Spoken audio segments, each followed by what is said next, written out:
আসছে না তো। হ্যাঁ আসছে না। কে বলে আসছে না, সব আসছে। আমার মোবাইলে আসছে। নমস্কার বন্ধুরা, আমার নাম ধ্রুবজ্যোতি সরকার। নৈহাটিতে বোমা উদ্ধার ঘিরে চাঞ্চল্য। নৈহাটির গৌরীপুরের 14 নম্বর ওয়ার্ডের মিলগেটের জল ট্যাঙ্কির ঢিলছোড়া দূরত্বে পরিত্যক্ত এলাকা থেকে 10 থেকে 12টি তাজা বোমা উদ্ধার হওয়ায় চাঞ্চল্য এলাকাতে। স্থানীয় বাসিন্দাদের থেকে খবর পেয়ে নৈহাটি থানার পুলিশ এসে বোমাগুলিকে উদ্ধার করে নিয়ে যায়। সংবাদ মাধ্যমের মুখোমুখি হয়ে তৃণমূল নেতৃত্বদের অভিযোগ, বিধানসভা ভোটের আগে অশান্ত করার জন্য বিজেপি এই চক্রান্ত করছে। অন্যদিকে নৈহাটির মণ্ডল 2 বিজেপির সভাপতি গৌতম বাসুলি জানান, বিজেপিকে কলঙ্কিত করতে তৃণমূলের এই ঘৃণ্য রাজনীতি। মসজিদের ঢিলছোড়া দূরত্বে কিন্তু বোমা পাওয়া গেল, পুলিশ উদ্ধার করে নিয়ে গেল, কি বলবেন? এটা পুরোপুরি বিজেপির পরিকল্পনা। এটা 2019-কে আর কি মানুষকে আবার মনে করিয়ে দেওয়ার জন্য প্ল্যান করে এই জিনিসগুলো করেছে। এগুলো বিজেপি ছাড়া, অর্জুন সিংয়ের বাহিনী ছাড়া এই কাজে আমাদের অন্য কারোর কোনো দলের 100%। এইসব বোম, গুলি, মেশিন কাদের কাজ এগুলো? এখানে সন্তোষ যাদব মার্ডার হলো, কারা করলো? সন্তোষ যাদব মার্ডার হওয়ার ঢিলছোড়া দূরেই এই জিনিস পাওয়া গেল। এটা কাদের? নির্বাচন আসার আগে আবার নেই হ্যাঁ, সেই 19 আর কি মানুষকে মনে করিয়ে দিয়েছে, ভীত সন্তোষ করিয়ে দেওয়ার প্ল্যান চলছে।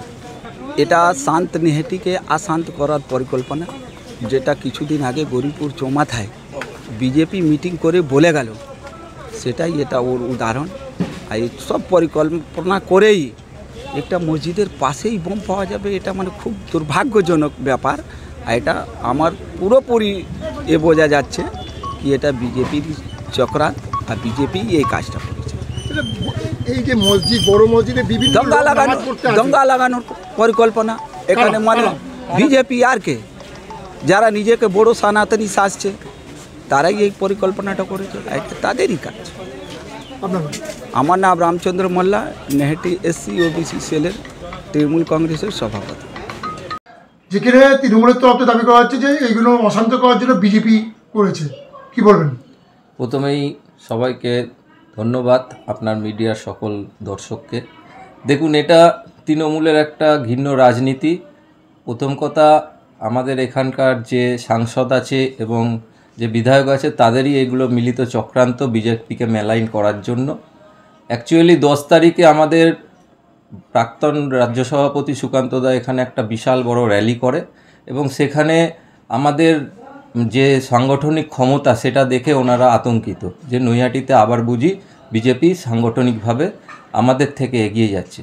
তারই পরিকল্পনা স্বরূপ এইসব মজুত করা। আপনারা জানেন, ভারতীয় জনতা পার্টির কার্যকর্তারা বোমগুলির রাজনীতি করে না। আমরা মোদিজির ভক্ত, মোদিজির সৈনিক। আমরা সবসময় মানুষের সাথে, মানুষের পাশে, এই অঙ্গীকার নিয়েই চলি। বোম রাজনীতি আমরা পছন্দ করি না। তো এইগুলো আমরা দেখে এসেছি বিগত দিনেও, তৃণমূলের কালচার।